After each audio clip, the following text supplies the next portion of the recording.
Assalamualaikum warahmatullahi wabarakatuh. Perkenalkan, nama saya Muhammad Dafa dari kelas 11 MIPA 1, absen 19. Pada kesempatan kali ini saya akan menjelaskan 5 materi, diantaranya itu adalah yang pertama prinsip ekonomi Islam, dan yang kedua adalah jual beli hiyar, ketiga adalah syirkah, keempat adalah riba, dan yang terakhir adalah bank secara Islami. Yang pertama saya akan menjelaskan apa itu prinsip ekonomi Islam.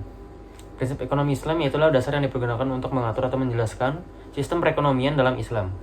Adapun tujuan prinsip ekonomi Islam ini ada 3. Agar manusia dapat melakukan kegiatan ekonomi secara Islami.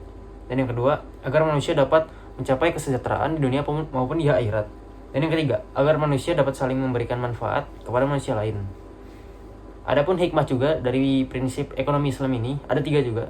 Yang pertama, dapat mewujudkan kesejahteraan umat Islam. Dan yang kedua, dapat mengangkat ekonomi umat Islam menjadi umat yang kuat. Dan yang terakhir, atau yang ketiga, dapat memperoleh pahala dan cintai oleh Allah Subhanahu wa taala. Yang kedua, saya akan menjelaskan apa itu jual beli hiyar. Maksud dari jual beli hiyar ini yaitu adalah hak memilih yang diberi kepada dua belah pihak. Di antaranya itu penjual dan pembeli. Adapun tujuan dari hiyar ini agar kedua belah pihak tidak mengalami kerugian atau penyesalan dengan sebab-sebab tertentu yang timbul dari pembelian atau penjualan suatu barang ketika proses jual beli barang. Yang ketiga, saya akan menjelaskan apa itu syirkah. Syirkah menurut bahasa yaitu perseroan atau persekutuan. Sedangkan menurut istilah yaitu persekutuan antara dua orang atau lebih yang sepakat untuk kerjasama dalam suatu usaha yang keuntungannya untuk bersama. Tercantum dalam surat Al-Maidah ayat 2. Dan syirkah ini ada macam-macamnya.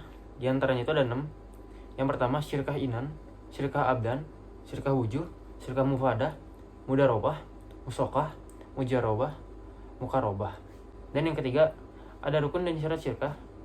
Di sini ada 3, yaitu adalah dua belah pihak yang berakad atau bisa disebut dengan akidani. Yang kedua, objek akad. Bisa disebut dengan maqud alaihi. Dan yang ketiga atau yang terakhir, akad atau bisa disebut dengan syigat. Yang keempat, saya akan menjelaskan apa itu riba. Menurut Syekh Abduh, pengertian riba adalah penambahan-penambahan yang disyaratkan oleh orang yang memiliki harta kepada orang yang meminjam hartanya. Contohnya uang, karena pengunduran janji pembayaran oleh peminjam dari waktu yang telah ditentukan.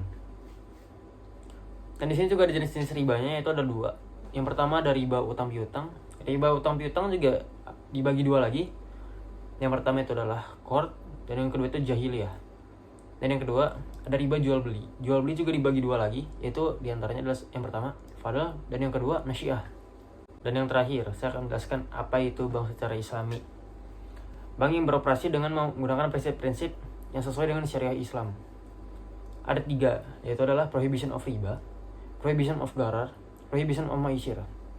Adapun bentuk itu ada 2. Bank umum syariah, dan yang kedua bank pembiayaan syariah. Dan juga pentingnya sistem perbankan secara Islam ini ada 5. Di antaranya itu adalah kepatuhan terhadap syariah Islam, dan yang kedua memenuhi kepentingan pendanaan dan investasi bagi umat Islam. Dan yang ketiga, memenuhi permintaan individu dan kebutuhan komersial. Yang keempat, menyemangati inovasi keuangan sesuai dengan syariah Islam. Dan terakhir atau kelima, tidak mengalami negatif spread. Sekian dari saya, bila ada kata salah mohon dimaafkan. Semoga bermanfaat bagi kita semua yang menonton video ini.